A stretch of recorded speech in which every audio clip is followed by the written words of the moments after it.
হঠাৎ করে আমার ছোট্ট কুঁড়ে ঘরের ভেতরে এমন কি হলো যে জিনিসপত্রগুলো সব ছোট্ট কুঁড়ে ঘরের ভেতর থেকে বাইরে বের করে আমাকে এভাবে উঠোনের মাঝখানে রাখতে হচ্ছে। তো দাঁড়াও কি হয়েছে চলো তোমাদের তাহলে প্রথম থেকে বলি যে ছোট্ট কুঁড়ে ঘরের জিনিসপত্রগুলো কেন এভাবে বাইরে বের করে উঠোনের মাঝখানে আমাকে রাখতে হচ্ছে। তো দেখো উঠোনের মাঝখানে কিন্তু আমি আগে জিনিসপত্রগুলো বাইরে বের করে এখন এই কাঠগুলো কিন্তু আমি শুকাতে দিয়ে দিয়েছি। আর এই জিনিসপত্রগুলো কিন্তু এখন আমি সব এই কাকুটার কাছে দিয়ে দেবো।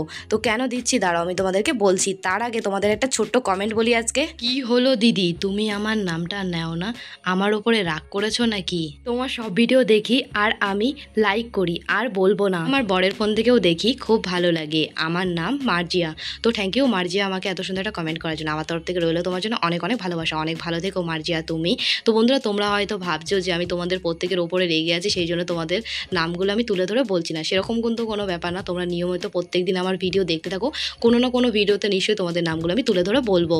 তো বন্ধুরা আমি এবার তোমাদেরকে বলি যে জিনিসপত্রগুলো কেন বিক্রি করতে হলো। ঘরটা পুরো জাম হয়েছিল ভাঙাচোরা জিনিসপত্রতে, সেই জন্য কিন্তু জিনিসপত্রগুলো বিক্রি করে ঘরটা হালকা করলাম। তো যাই হোক বন্ধুরা, তোমাদের সুন্দর সুন্দর নামগুলো আমাকে তাড়াতাড়ি কমেন্ট করে বলো যেন নেক্সট ভিডিওতে তোমাদের নামগুলো আমি তুলে ধরে বলতে পারি বন্ধুরা।